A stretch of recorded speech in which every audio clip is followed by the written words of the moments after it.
ተማሪዋ ክፍል 4 ልብ አንጠልጣይ እውነተኛ ታሪክ። ደራሲ ከደራሲያን ዓለም የቴሌግራም ቻናል ደራኪ ሶፊያ ዩሱፍ። ይህንና መሰል የፍቅር ታሪኮችን ለማግኘት ቻናላችንን ሰብስክራይብ ያድርጉ። መልካም ቆይታ። ምንም የተለየ ያየኸውም ሆነ የሰማኸው ሳይኖር አብረው ሲሄዱ ስላየሃቸው ብቻ ሌላ ድብቅ ግንኙነት አላቸው ብሎ ያዙ ልቀቁኝ ማለት ምን ይሉታል አለኝ። እባክህ ዝም በል ወደዛ፣ እኔ መቼ እንዳይጠጋሽ አይቅረብሽ የሚል ነገር ወጣኝ። ለምን መደባበቁ አስፈለገ ነው ዋናው ጥያቄ። ደግሞ ጓደኛዋ ከሆነ እጁ አንገቷ ላይ ምን ያደርጋል? ለምን ያቅፋታል? ከወንድ ጓደኛዋ ጋር በከዚራ ጥላ ስር ሽር ብትል ለማለት ነው ሐሙስ ሐሙስ የማይመጫት? ከዚህ በላይ ምን የተለየ ነገር አለ? እሺ ምንድልኝ? ሁኔታቸው በሙሉ ሌላ ነገር እንዳላቸው ያሳብቅ የለ እንዴ አልኩኝ ጮክ ብዬ። ወይኔ ኤፍሬም ልለቅ ነው እንዴ?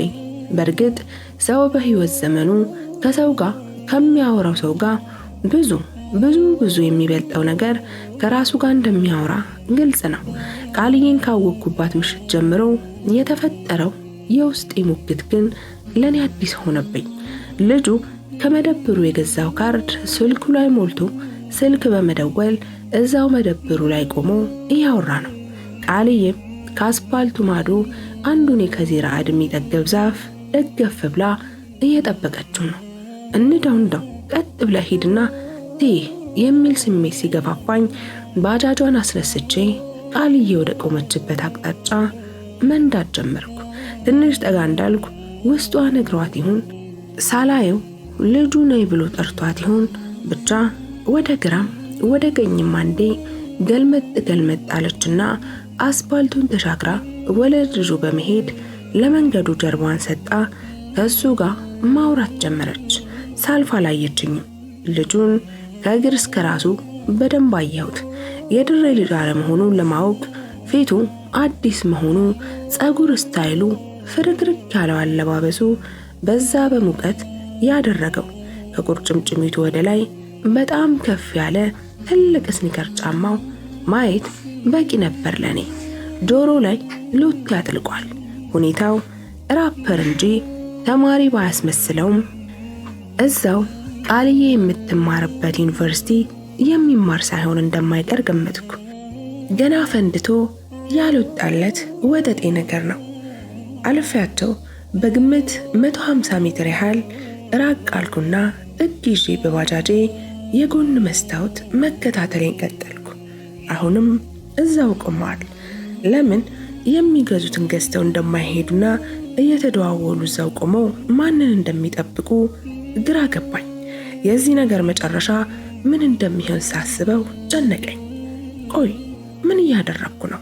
ከጀርባ ተከትያት ምን ስታደርግ ላያት ነው? እሺ ምን ስታደርግ ልያት? ከዛስ ከቃልዬ ጋር ልጣላ ማለት ነው? ከዛስ ከተጣላኋት በኋላ ሰላም ሆናለሁ? ገና ለገና እሷን ማጣት አልፈልግም። ካጣኋት ሰላም አልሆነም ብዬ አሁን ያየሁትን እንዳላየሁኝ ማለፍ አልችልም። ባልፈውስ እንዳሻትሁን ብቻ አልፊያት አሁን መከታተሌን ትቼ ወደ ስራዬ በሄድስ ሰላም ሆኜ መስራት እችላለሁ? አልችልም። ሁለቱም ያውና አንድ አይነት ናቸው። ቆይ ከዚህ ሁሉ ሃይ ብያት ሰላም ብላትና ከማን ጋር ቆማ ምን እየጠበቀች እንደሆነ ብጠይቃትስ? አዎ ተደብቄ ከምከታተላት ይልቅ ቀጥ ብዬ ሄጄ ድንገት እንዳየኋት ሆኜ በራሷ አንደበት ከማን ጋር ምን እየሰራች ወዴት ልትሄድ ማንን እየጠበቀች እንደሆነ ብትነግረኝ ነው የሚሻለው። ግን እኮ የምከታተላት ሊመስላት ይችላል። ያኔ ኤፍሬም ተጠራጣሪ ነው ብላ ልትጠላኝም ትችላለች። ምናልባት እኔ እንዳሰብኩት ካልሆነና እሷ የሰራችው ስህተት ከሌለ ራሴው ላይ ነጥብ አስቆጥሬ እንዲሁም ጨቅጫቃ ሳልሆን ጨቅጫቃ መስያት ጭራሽ ከጀርባ የምከታተላት ተጠራጣሪ ወንድ እመስላትና ይለይላታል። አዋ አሁን ደውላ አናግራኝ የለ እንዴ? በደቂቃዎች ልዩነት ድንገት ስራ ላይ ያለው በዚህ በኩል ሳልፍ አይቻሽ ነው ብላት በጭራሽ አታምነኝም። በዛ ላይ እሷ የምታውቀው ቀን ሳይሆን ማታ እንደምሰራ ነው። ቀን እሷን ለማግኘት ስል ከእሷ ጋር ቀጠሮ ሲኖረኝ ብቻ እንደምወጣ እንጂ ስራዬ ወደ ቀን እንዳዞርኩት እስካሁን አልነገርኳትም። ስለዚህ ትናንት ነገ አይመቸኝም ትላለች ብዬ ሆን ብዬ እሷን ለመከታተል ግቢ በር ላይ አድፍጬ የጠበቅኳት ነው የሚመስላት። ፍቅር ግን የስራህን ይስጥህ። ሌላ ምን እላለሁ? ምንም ማለት አልችልም። እቺ ሐሙስ ቀን ግን ሚስጥሯ መታወቅ አለበት። ይሄ አብሯት ያለው ልጅ የግቢ ልጅ ይሁን አይሁን ከእሷ ጋር ምን አይነት ግንኙነት እንዳለው ትውውቃቸው ከመቼ ጀምሮ እንደሆነ ማጣራቴ አይቀርም ለራሴ። አይ ኤፊ፣ አሁን እጅህ ላይ ያለውን አጣርተህ ጨርስ። ለወደፊት እንዴት እንደምታጣራ እቅድ ታወጣለህ እንዴ? ውስጤ ጋር ያለው ሌላው ማንነቴ እንዳልሰማሁኝ አለፍኩት። አለፊያቸው ከቆምኩ ከ20 ደቂቃ በላይ እኔም እነሱም የሚጠብቁትን እየጠበቁ ስንጠባበቅ ከቆየን በኋላ አንዲት ባላንቴና ባጃጅ ስትክለፈለፍ መጣችና እነሱ ከቆሙበት መደብር ፊት ለፊት ስትደርስ ቀጥ አለች። እኔም ልቤ ቀጥ እንዳለች ቀጣይ የሚሆነውን ለማየት አፍጥጫለሁ። ከባጃጇ ውስጥ አንዲት ሽቲ ሙታንተዋ ውስጥ የሰቀሰቀች ረጅም ወጣት ሴት ወረደችና እጆቿን ተራ በተራ እያወናጨፈችና እየተመናቀረች ወደ ቃልዬ ተጠጋች። ቃልዬንና ልጁን በተራ እየሳመች ሰላም አለቻቸው። እጇን እያወናጨፈች ማውራቷን ቀጠለች። ቃልዬና ልጁ እሷንም እርስ በርስ እየተያዩ ይስቃሉ። ይቺ ልጅ በየሄደችበት መሳቅ ነው እንዴ ስራዋ አልኩ። ወዲያው ሶስቱም ተከታትለው ልጅቷን ወዳመጣቻት ባጃጅ ውስጥ ገቡ። እኔም የባጃጄን ሞተር አስነሳው። በጎን መስታወት በስፖኬ እያየኋቸው በቀስታ ወደፊት መሄድ ጀመርኩ። ባጃጇ ቀጥ ብላ በኔ አቅጣጫ በመምጣት መሄድ ስትጀምር መውጫ ላይ ከሼል አሊያም ከታች ከስፒያ መስመር የሚመጡ ባጃጆችን ለማሳለፍ ቆም ካልኩ ደርሰውብኝ መታየታችን ነው። ስለዚህ መፍጠል አለብኝ አልኩና ፍጥነቴን ጨምሬ ወደፊት እየገሰገስኩ አየት ሳደርግ እነ ቃል ኪዳን ያሉባት ባጃጅ ጭራሽ ወዳልጠበቅኩት አቅጣጫ ኮበለለች። ወይኔ ተሸወድኩ ኤፊ እያልኩ አመቺ ሁኔታ ጠብቄ ዞርኩና ወደ ሄዱበት አቅጣጫ ተምዘገዘኩ። ውስጥ ለውስጥ በርሬ ቅዱስ ሚካኤል ቤተክርስቲያን ፊት ለፊት ላይ ስወጣ ከየአቅጣጫው ከሚርመሰመሱት ባጃጆች መሃል እነ ቃልዬ ያሉበትን መለየት ከባድ ሆነብኝ። ድንገት አርቄ ወደ ፊት ለፊት አቅጣጫ ሳማትር ወደ ድል ጮሮ ሆስፒታል በሚወስደው መንገድ ላይ የምትከንፍ አንዲት ባላንቴና ባጃጅ ተመለከትኩ። ራሷ ነች፣ ባላንቴናዋ ነች እያልኩ በሄደችበት አቅጣጫ እየበረርኩ መከተል ጀመርኩ። እኔ ሆስፒታሉ በር ላይ ስደርስ እነሱ ያለ ቧልት ባላንቴና ባጃጁን አደባባዩን ተሻግራ ገንደ ቆሪ መስመር እየበረረች ነው። አፈጣጠኗ አጃኢብ ነው። እየተከተልኳቸው መሆኑን አውቀው መጣኩ። እረ ንዳው እንጂ አፍጥነው እያሉ ሲንጫጩበት በአይነ ህሊናዬ ታየኝ። ዋናውን የገንደ ቆሪ መንገድ ይዘው በካራማራ ሆቴል ፊት ለፊት አልፈው ቁልቁል ወደ ዲፖ መስመር በረሩ። በመካከላችን ያለው ርቀት ወደ 200 ሜትር ተጠጋ። ፀሐይ ሆቴል ከመድረሳቸው በፊት ወደ ቀኝ ታጠፉ። ረገብ አድርጌ ተጠጋሁ። ወደሚታጠፉበት ሳልታጠፍ በዝግታ ያለፍኩ አየት ሳደርግ ከዋናው አስፋልት ገባ ብሎ በተሰራ የመኝታ አገልግሎት ብቻ በሚሰጥ አንድ ፔንሲዮን በር ላይ ተጠግተው ቆሙ። እልህ ይሁን ንዴት፣ ቃልዬን የማጣት ፍርሃት ይሁን ቅናት፣ ብቻ የሆነ ስሜት ተናነቀኝ። ቃልዬ አይኔ እያየማ እዚህ ቤት ውስጥ ይዞሽ አይገባም አልኩኝ። ልቤም እየደለቀች ትንፋሼም ሲሮጥ እንደመጣ ሰው ቁርጥ እያለብኝ እስኪወርዱ መጠባበቅ ጀመርኩ። ከባጃጇ የወረዱት እድሜያቸው የገፋ ጠና ያሉ ሴትና ወንድ መሆናቸውን ስመለከት ክው አልኩኝ። ባላንቴና ባጃጅ በሞላበት ሀገር አንድ ባላንቴና ባጃጅ ስከተል መበላቴን መሸወዴን ማመን አቃተኝ። የወረዱት ሰዎች ሂሳብ ከፍለው መልሳቸውን ተቀብለው እስኪገቡ ድረስ በተናደደ አይን በደንብ አየኋቸው። ሴትየዋ እድሜያቸው ወደ 50 ይጠጋል። ግን ሞን እንዳላ ወገባቸው ቀጠን ያሉ ናቸው። የእነዚህ በእድሜያቸው የእድሜ ባለጸጋዎች አልጋ ቤት ለአልጋ ቤት መርመጥመጥ ምንድን ነው? እኔ ግን የሚገርመኝ እድሜያቸውን ሳይጠቀሙበት እንዲሁ እንደተዝረከረኩ የሚያልፉት ነገር ነው። ደግሞ እኮ ፍጥነታቸው በእርግጠኝነት ከሚስትና ከባላቸው የፎረፉ ናቸው። አዎ ናቸው። ምን ጥያቄ አለው? እኔ በቅርብ ጊዜ የባጃጅ ስራ ጀምሬ እንኳን ስንቱን የነሱን ቢጤ ፎራፊ ነው ስንት አልጋ ቤት ድረስ አደረስኩ። ምን ይመስላሉ በፈጣሪ። ባላንቴና ባጃጅ ውስጥ ሆነው ሲንቀዠቀዡ እነ ቃልዬ መሰሉኝና እኔ ምን ላደርግ ቀዥቃዦች እያልኩ እነ ቃልን እነሱ ያስመለጡኝ ይመስል እስኪገቡ ድረስ ቆሜ ሲወርድባቸው ቆዩ። እነሱም ገቡ። ባለባጃጁም እዛው በቆመበት አልፎኝ ሄደ። ወዴት እንደምሄድ ግራ ግብት አለኝ። ባጃጄን አስነስቼ በመዞር በመጣሁበት መንገድ ቀስ እያልኩ ሳዘግም ስልኬ ጠራ። ከኪሴ ውስጥ አውጥቼ ስመለከተው ቃልዬ ነች የደወለችው። በፍጥነት ወደ ጆሮ ይላኩትና ሄሎ ቃልዬ የት ነሽ አልኳት። ወጣ ብዬ ነበር፣ አሁን ግቢ ገባሁ። አንተ ግን ቅድም ባልተለመደ ሰዓት የደወልከው በሰላም ነው? ቤት በኩል ገባሽ? ደግሞስ ያልተለመደ ማለት ምን ማለት ነው አልኳት። በዛች ቅጽበት በመደወሏም በጥያቄዋም ድንብርብሬ ወጡ። ምን ቤት በኩል ስትል አልገባኝም ኤፍዬ፣ ምን ለማለት ፈልገህ ነው? ቤት በኩል የምን ቤት በኩል እንዴ ቃልዬ ኧረ አላልኩም ስላት ያንን ሳቋን ጆሮዬ ላይ ስትስቀው ይባስ ተደነባብሬ ስልኩ ከእጄ ላይ ወደቀ። ቆይ ግን ሳቅ ያለው በምን ይስቃል የሚል ተረት አልተረቱም እንዴ ሰዎቹ? ለበጎ ነው። ስልኬ በወደቀበት ቅጽበት ድንገት አዳልጦኝ ይሁን አምልጦኝ በጠየኳት ጥያቄ በምላሹ የተሰነዘረብኝን አደናግር ጥያቄ በምን መልኩ ማለፍ እንዳለብኝ ትንሽ ለማሰብ ጊዜ አገኛለሁ እያልኩ ገና ስልኬ ከወደቀበት ሳነሳው ደግሞ ደወለች። ለመጀመሪያ ጊዜ የቃልዬን ስልክ ላለማንሳት መጨከን ቻልኩ። ጠርቶ እንደዘጋ አፍታም ሳትቆይ አሁንም ደግማ ደወለች። ምን እንደምላት እርግጠኛ ሳልሆን ማንሳት አልፈለኩም። አፍ ሲከዳ መጥፎ ነው። ቤት በኩል አለፍሽ የሚል ጥያቄ እንዴት ካንደበቴ እንደወጣ ፈጣሪ ይወቀው። ይሄን ግራ የገባው ጥያቄ አንስቼ ቤት በኩል ገባሽ ስትል ምን ለማለት ፈልገህ ነው ስትለኝ ምን ልበላት?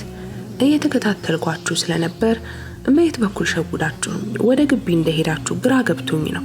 ወደ ግቢ የምትሄዱ ከሆነ ከነበራችሁበት ከከዚራ ወደ ላይ መኮረብ ለምን አስፈለጋችሁ? ከዛው ቆማችሁበት ከነበረው ቦታ ላይ ፊታችሁን ወደ ባቡር ጣቢያው መልሳችሁ በለገሃር ወደ እምነበረን ከነበርንበት በአዲሱ መንገድ ቀጥታ ወደ ግቢ መሄድ ትችሉ ነበር። በዛ መሄድ ካልፈለጋችሁ ደግሞ ቀጥታ ወደ ዲፖ መጣችሁ ሽቅብ ወደ ሳቢያን በመውጣት ወደ ዩኒቨርሲቲው መሄድ ትችሉ ነበር እኮ። ለምንድነው ቀጥታ ወደ ኮኔል አሊያም ወደ ሼል ወደሚወስደው መንገድ ወጣችሁ? እናንተም ዙር ጥምጥም ሄዳችሁ እኔን ይሸወዳችሁም አልላት ነገር ተቸግሬ በማይታመን ሁኔታ ቤት በኩል ገባሽ የሚል ነገር አልተናገርኩም ብዬ ካድኳት። በዛች ቅጽበት ቀላሉና ማሰብ ማሰላሰል የማያስፈልገው መንገድ መካድ ብቻ ነበር። ምክንያትም ማስረዳትም አይጠይቅም። ቢሆንም በቃ አላልኩም ካልክ አላልኩም ነው። አይተህም ቢሆን አላየሁም ካልክ አላየህም ነው። ነገር ግን መካድ ወይ በቀጣይ እንዳትታመን ያደርግሃል ወይ ደግሞ ጤንነትህ ጥያቄ ምልክት ውስጥ እንዲገባ ምክንያት ይሆናል። በተናገርኩ በሰከንዶች ውስጥ አላልኩም ብዬ ስክዳት ምን ነካው ኤፊ? ጤነኛ ነው ወይስ ፍቅር የሚናገረውን አሳጥቶት ያስቀባጠረው ጀመር ብላ በማሰብ ይሆናል እንደዛ የሳቀችብኝ እንጂ መካዴ ሳቅ የሚጨምር ሳይሆን ምናልባት የሚያናድድ ነው። ቆይ ግን ፍቅር ግን ፍትሃዊ ነው? እሷን ከወንድ ጋር ያየኋት እንጂ እኔን ከሴት ጋር አየችኝ። ታዲያ መደናበር መርበትበት የነበረባት እሷ እንጂ እኔ ነኝ እንዴ? እሷ እየሳቀች እኔ ማጣፊያው አጥሮኝ ግራ መጋባቴ ምን ይሉታል? እርግጥ ነው እኔ የተደናበርኩት ከልጁ ጋር ተቃቅፋ ስትወዛወዝ እንዳየኋት እንድታውቅ ስላልፈለግኩ ነው። ስለዚህ ጉዳይ በተለይ አሁን ላይ እንድናወራ አልፈልግም። ከወንድ ጋር አየሁሽ፣ ልጁ ማን ነው ምንሽ ነው ብዬ መጠየቅም የለብኝም። እኔ በራሴ መንገድ እውነቱን ሳላጣራና ሳላውቅ አየሁሽ ገለመኔ ብሎ መጠየቅ በቀጣይ እንድጠነቀቅ የማንቂያ ደውል ከመደወል ያለፈ ለኔ የሚፈይድልኝ ነገር አይኖርም። ቃልዬን መጣላትና ማጣት አልፈልግም። ነገር ግን እንዳጣት የማልፈልገው እኔም እሷም የኔ ብቻ ከሆነች ብቻ ነው። ከዛ ውጭ ያለው መንገድ ከደስታው ስቃዩ ያመዝናል።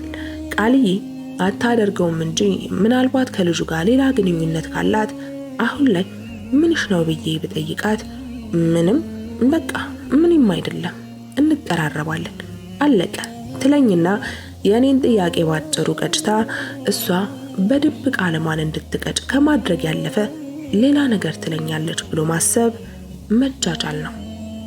በሁለቱ መሃል ያለው ነገር ለኔ ጥሩም ይሁን መጥፎ ዜና እውነቱ ላይ መድረስ ያለብኝ በራሴ መንገድ እንጂ እሷን በማውጣጣት አይደለም።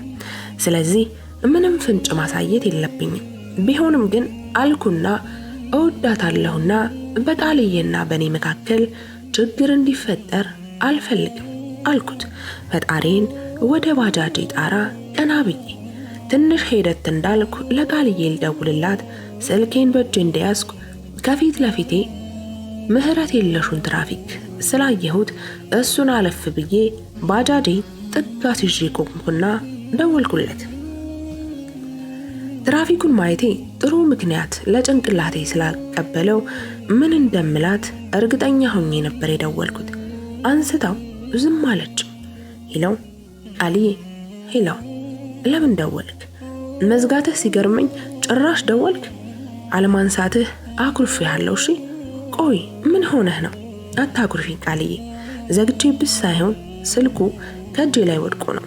ስትደውይ አለማንሳቴ ግን ግድ ነበር ሁለተኛውን የትራፊክ ህግ ለማክበር።